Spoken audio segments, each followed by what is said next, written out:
আসসালামু আলাইকুম দর্শক, আজকে আমি মাত্র হাফ কাপ আটা দিয়ে একেবারে সহজ উপায়ে কালোজাম মিষ্টির রেসিপি শেয়ার করতে যাচ্ছি। আপনারা বাসায় খুব সহজে এইরকম নরম তুলতুলে রসে ভরপুর কালোজামটা তৈরি করতে পারবেন। তো চলুন রেসিপিটি দেখে নিন।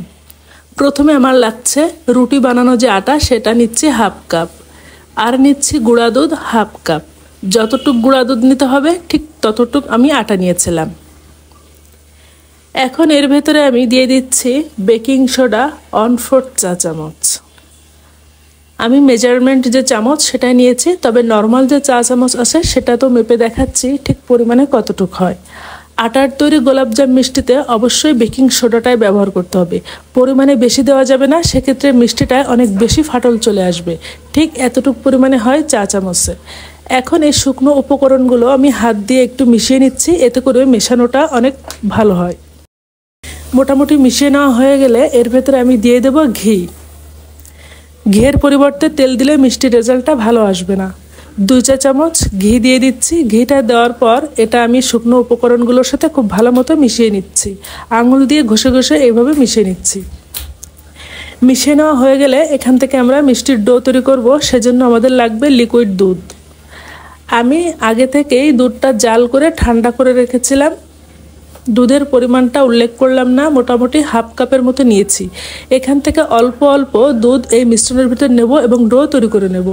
একবারে বেশি পরিমাণ দুধ নেওয়া যাবে না, সেক্ষেত্রে ডোটা বেশি নরম হয়ে যেতে পারে। যতটুক লাগবে ঠিক ততটুক নিতে হবে। মোটামুটি একটা নরম আঠালো ডো তৈরি করতে হবে। খুব বেশি চটকে চটকে ডো তৈরি করার প্রয়োজন নেই, এইভাবে একসাথে মিশিয়ে জড়ো করে নিলেই হয়ে যাবে। আঙুলের সাথে চিটচিটে হয়ে লেগে যাবে, তবে আমরা যখন রেস্টে রেখে দেবো 5 মিনিট তখন কিন্তু চিটচিটে ভাবটা চলে যাবে।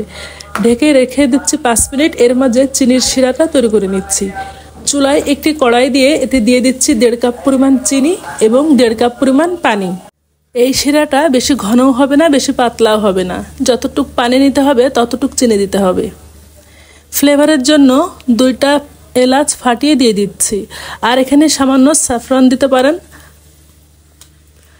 লবণ দিয়ে দিচ্ছি 1 চিমটি পরিমাণ।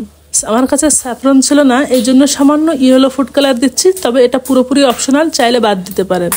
এখন একসাথে নেড়েচেড়ে দিয়ে এই শিরাটা একবার বলক তুলে নেব। চিনিটা গলে বলক চলে এলে আর 2 মিনিট মতো জাল করব, এর বেশি জাল করার প্রয়োজন নেই।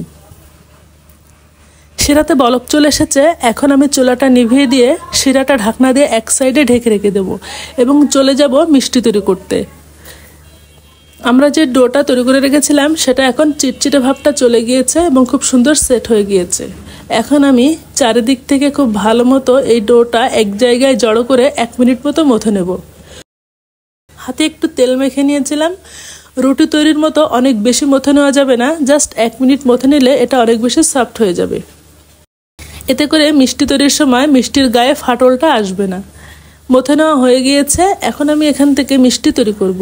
মিষ্টির সাইজটা যখন তৈরি করবেন মাথায় রাখতে হবে, ভাজার পর এবং শিরায় দেওয়ার পর মিষ্টিটা কিন্তু 3 গুণ বড় হয়ে যাবে।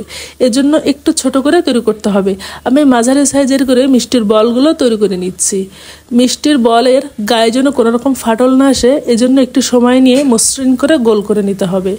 আমি একইভাবে সবগুলো মিষ্টি তৈরি করে নিচ্ছি। আমার এখান থেকে টোটাল 15 পিস মতো মিষ্টি হয়েছে। সবগুলো মিষ্টি তৈরি হয়ে গিয়েছে। এখন এই মিষ্টিগুলো ভেজে নেব। চুলায় পর্যাপ্ত তেল দিয়েছি এবং তেলটা হালকা গরম করে নিয়েছি। আঙুল ডুবে রাখা যাচ্ছে ঠিক এইরকম গরম। হালকা গরম তেলের ভেতরে অল্প আছে মিষ্টিগুলো একে একে সব ছেড়ে দিচ্ছি। চুলার আঁচটা ভাজার প্রাথমিক পর্যায়ে লো হিটে রাখতে হবে। লক্ষ্য করছেন অনেক বেশি ফেনা তৈরি হচ্ছে না, অর্থাৎ তেলটা অনেক বেশি গরম নেই। ধীরে ধীরে মিষ্টিটা বড় হতে থাকবে এবং বাবল অনেক বেশি তৈরি হবে। আমি চামচ দিয়ে একটু এরকম নেড়েচেড়ে দিচ্ছি, তবে ডুবো তেলে মিষ্টিটা ভাজলে নাড়াচাড়া লাগবে না, শুধুমাত্র হাতল ধরে একটু নাড়িয়ে দিলেই হবে। যখন মিষ্টিটা অনেকটাই ফুলে উঠবে তখন কিন্তু চুলার আঁচটা বাড়িয়ে দিতে হবে, কারণ এই পর্যায়ে মিষ্টির গায়ে ফাটল আসা শুরু করবে। বেকিং সোডা দিয়ে মিষ্টি তৈরি করলে কম বেশি একটু ফাটল আসে। যখন ফাটল আসা শুরু করবে তখন চুলার আঁচটা বাড়িয়ে দিলে খুব দ্রুত মিষ্টির গায়ে একটা লালচে কালার চলে আসবে এবং মিষ্টির স্কিনটা একটু শক্ত হয়ে যাবে। এতে করে ফাটলটা আসা বন্ধ হয়ে যাবে। আমি চুলার আঁচটা এখন বাড়িয়ে হাই হিটে করে দিয়েছি। এইভাবে রাখবো 2 থেকে 3 মিনিট। যখন এইরকম কালার চলে এসেছে তখন পুনরায় চুলার আঁচটা আবার লো হিটে করে দেবো, অর্থাৎ মাঝের সময়টুক একটু হাই হিটে করে দিয়ে মিষ্টির গায়ে কালার আনতে হবে। আবারও আমি চুলার আঁচটা লো হিটে মিষ্টিগুলো ভেজে নিচ্ছি এবং মিষ্টিগুলো অনবরত নেড়েচেড়ে নিচ্ছি যাতে করে চারি সাইড থেকে সমানভাবে কালার আসে। ঠিক কালো জামের কালার করে মিষ্টিগুলো আমরা ভেজে তুলে নিচ্ছি। এরপর তেল থেকে তুলে এই গরম গরম মিষ্টিটাই হালকা গরম শিরার ভিতরে দিতে হবে। শিরাটা এই পর্যায়ে হালকা গরম আছে। হালকা গরম শিরার ভিতরে এই গরম গরম মিষ্টিটা আমি দিয়ে দেব। দিয়ে অপেক্ষা করব 20 থেকে 30 মিনিট। আধা ঘন্টার ভিতরে এই মিষ্টিটা একদম শিরা চুষে টয়টুম্বুর হয়ে যায়। আমি 30 মিনিট শিরায় ভেজানোর পর দেখাচ্ছি। ভুলবশত মিষ্টিগুলো শিরায় দেওয়ার সময় যে ভিডিওটা সেটা কাটা পড়েছে। যাই হোক, মিষ্টিটা ফাটল আসলেও শিরার ভিতরে খুব ভালো মতো শিরাটা চুষে নেয়। 30 মিনিট পর মিষ্টিটা খাওয়ার উপযোগী হয়ে গিয়েছে। আমি এখন একটা সার্ভিং বলে মিষ্টিগুলো পরিবেশন করছি। আপনারা বাসায় একবার হলেও ট্রাই করবেন এইভাবে মিষ্টি তৈরি করার জন্য।